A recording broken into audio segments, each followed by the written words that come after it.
यो WhatsApp guys, क्या बढ़िया। तो आज फिर से कोई हॉरर वीडियो देखे।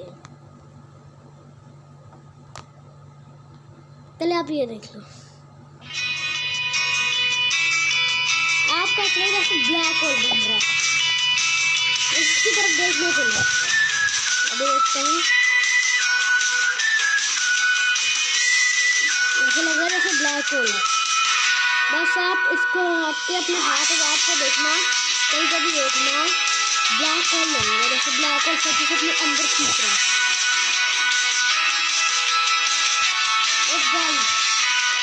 यार गंदा ही सोचता है भाई।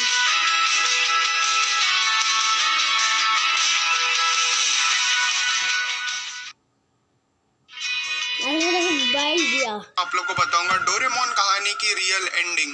डोरेमोन टीवी शो तो सभी देखे होंगे, अब उसकी एक न्यू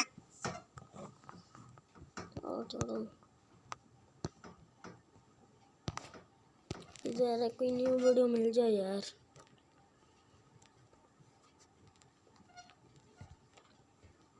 गाइस आप लोग को क्या वीडियो डाउनलोड करके क्यों नहीं दिखाते हो कि ये मोबाइल की बहुत ज़्यादा क्लैरिटी घट है ना। तो मैं इसको आपके यूट्यूब से ही दिखा देता हूँ।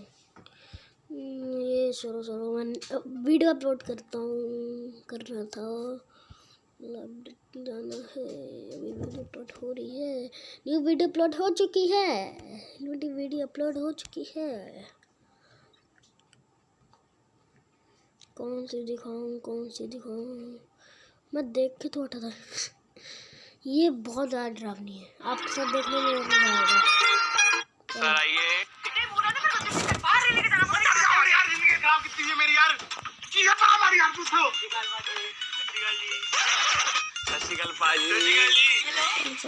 $500 करोड़ की डील डन हो गई। वो बहुत ही बढ़िया, अब 2-4 और कर लेंगे। नमस्कार सेठ साहब। चले और तू कलेक्टर कब बन गया? पर तो भाई सब बनाओ तो इसको शुरू से मनाली जल्दी चलो, रास्ता खाली। आइए भाई साहब आइए, चिप्स खा लो।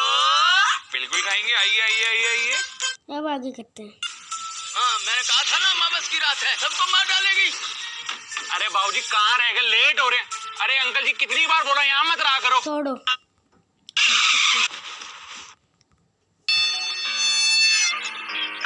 भाई लड़की आ गई।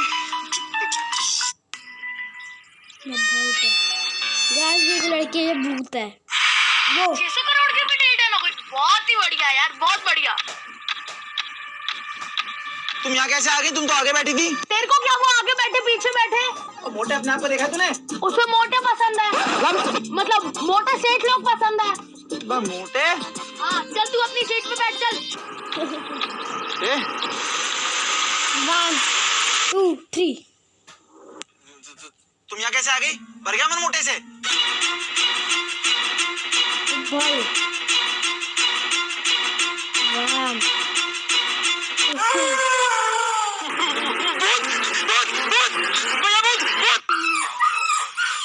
छोड़ो, अगर तुम मुझसे सच्चा प्यार कर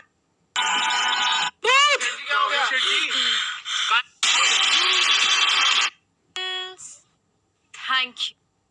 मेरी इजाजत के बिना कोई परिंदा भी नहीं जा सकता इस बस से बाहर। आजा बच्चू बाहर आजा, जल्दी आजा। और तुझे क्या चाहिए बेटी?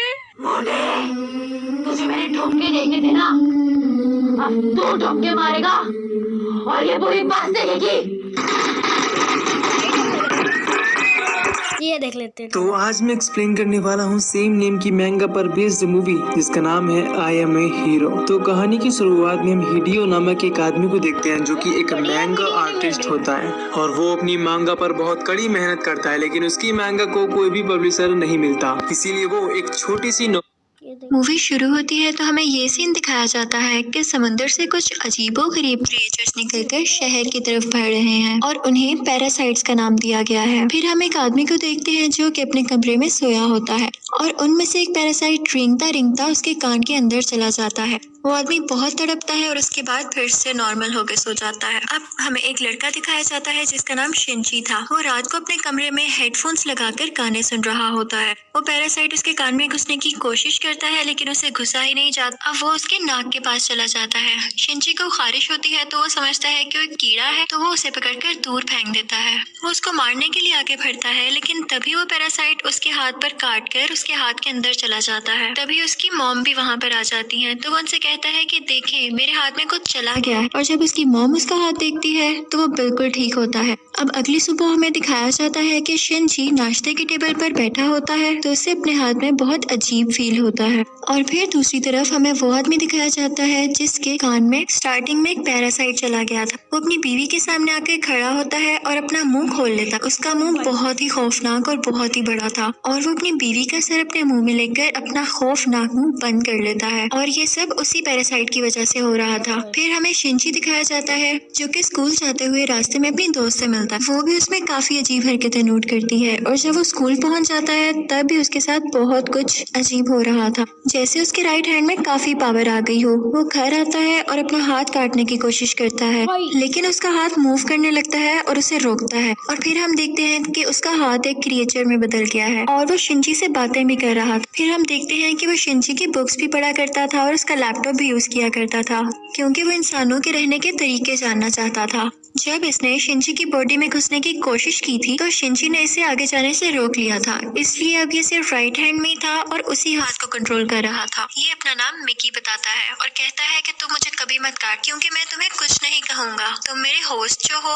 अब हम देखते हैं कि शिनची और मिकी में दोस्ती होने लगी थी लेकिन बाकी सब लोग जिनको पैरासाइट्स ने इन्फेक्ट किया था वो पूरे शहर में बहुत तबाही मचा रहे थे और इंसानों को मारकर खा रहे थे। दूसरी तरफ मिकी शिनची को खींचकर एक रेस्टोरेंट की तरफ ले जाता है। वहाँ पर भी बहुत सारे इन्फेक्टेड लोग यानी पैरासाइट्स इंसानों का गोश्त खा रहे थे। वो शिनची को देखते हैं तो उन्हें लगता है कि ये भी इन्फेक्टेड है और उससे भी वो गोश्त देते हैं। लेकिन जब उन्हें पता चलता है कि पूरी तरह से तो इन्फेक्ट नहीं हुआ बल्कि ये अभी भी इंसान है तो वो उसे ही मारने के लिए आगे बढ़ते हैं। लेकिन मिकी उनको आगे से मारता है और शिनची की जान बचा लेता है क्योंकि अगर शिनची मर जाता तो वो खुद भी मर जाता और ये उसने अपने फायदे के लिए किया था। अब न्यूज आती है कि शहर के लोग मारे जा रहे हैं और किसी को कुछ समझ नहीं आ रहा कि इन्हें मारने वाला है कौन क्योंकि पैरासाइट्स अपना ये काम बहुत होशियारी और छुप के कर रहे थे। शिनची मिकी से कहता है कि तुम अपने साथी पैरासाइट्स को क्यों नहीं कहते कि इंसानों को मत खाएं। तो मिकी उससे कहता है कि तुम भी तो सब्जियों और जानवरों के गोश्त को खाते हो, तो इसी तरह हम लोगों का खाना इंसान ही है, तो इसमें बुरी बात क्या है। अब मिकी को पता चल जाया करता था कि उनके आसपास कौन सा पैरासाइट है। तो जब शिनची स्कूल जाता है तो वो उसे बताता है कि तुम्हारे पास एक और पैरासाइट, और वो कोई और नहीं बल्कि उसकी टीचर थी। वो टीचर जब शिनची को देखती है तो उससे भी पता चल जाता है कि इन्फेक्टेड है, लेकिन वो कहती है कि तुम्हें मुझसे डरने की कोई जरूरत नहीं है क्योंकि मैं इंसानों को नुकसान नहीं पहुंचाना चाहती, बल्कि मैं उनके तरीके इसलिए पढ़ रही हूँ ताकि इंसानों जैसी क्वालिटीज हमेशा मुझ में रहें। वो उसे दो और पैरासाइट्स के पास लेकर जाती है, एक स्टूडेंट होता है और एक पुलिस ऑफिसर। वो बताती है कि ये पुलिस ऑफिसर मेरा हस्बैंड है और हमारा बेबी होने वाला है, और वो बेबी बिल्कुल नॉर्मल इंसान होगा। तो हम भी इंसानों की तरह ही रहना चाहते हैं, हम किसी को नुकसान नहीं पहुंचाएंगे, किसी को सरेआम नहीं मारेंगे, लेकिन छुप के गोश्त खाना चाहते हैं। तो क्या तुम हमारा ग्रुप ज्वाइन करोगे? लेकिन मिकी इस बात को नहीं मानता। अब अगले दिन वही पुलिस ऑफिसर उन लोगों के पास आता है तो मिकी शिनची को बताता है कि ये हमें मारने आया है क्योंकि इसे पता चल चुका है कि उस दिन रेस्टोरेंट में हमने एक पैरासाइट को मारा, और इसी के साथ वो पुलिस ऑफिसर इन पर अटैक कर देता है। अब मिकी और शिनची भी बहुत लड़ते हैं और इसको फाइनली मार देते हैं।